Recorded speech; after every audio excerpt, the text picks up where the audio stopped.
నర్సంపేటలో దివంగత పెద్ది సుదర్శన్ రెడ్డి విగ్రహాన్ని తొలగించడం దుర్మార్గమైన చర్యని మండిపడ్డారు శాసనమండలి deputy floor leader Pochampally Srinivas Reddy. Private స్థలంలో పెట్టిన విగ్రహాన్ని తొలగించడాన్ని ఆయన తీవ్రంగా ఖండించారు. నర్సంపేట ప్రజల గుండెల్లో చెరగని ముద్ర వేసుకున్న నాయకుడు పెద్ది సుదర్శన్ రెడ్డిని గుర్తు చేశారు.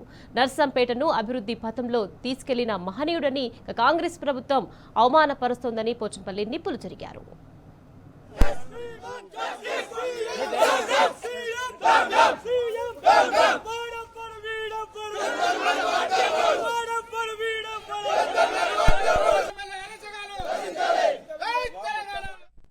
నిన్న రాత్రి అర్ధరాత్రి పోలీసులు, అధికార యంత్రాంగం, కాంగ్రెస్ నాయకులు దివంగత నేత, ప్రజల గుండెల్లో గుడిగట్టుకున్నటువంటి పెద్ది సుదర్శన్ రెడ్డి గారి విగ్రహాన్ని రాత్రి తొలగించడం జరిగింది.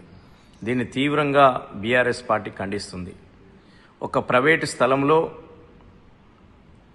డాక్టర్ విద్యాసాగర్ అనే అతని యొక్క స్థలంలో అభిమానంగా అతను నిర్మించుకున్నటువంటి పెద్ది సుదర్శన్ రెడ్డి గారి విగ్రహాన్ని అక్రమంగా, అన్యాయంగా నోటీస్ ఇవ్వకుండా తొలగించడం మేము తీవ్రంగా ఖండిస్తున్నాం.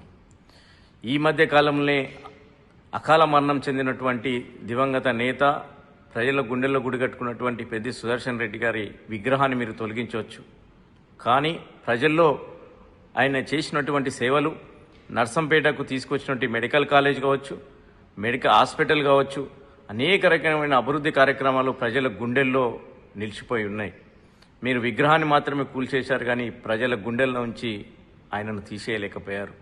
మనం ఈ మధ్యనే ఆయన అకాల మరణం చెందితే ఆయనకు నివాళులు అర్పించడానికి లక్షలాదిగా స్వచ్ఛందంగా తరలివచ్చి నివాళులు అర్పించారు. ఈ చర్యను చేపట్టినటువంటి పోలీస్ యంత్రాంగం, అధికార యంత్రాంగం, కాంగ్రెస్ నాయకులు ఖచ్చితంగా త్వరలోనే మూల్యం చెల్లించుకోక తప్పదు.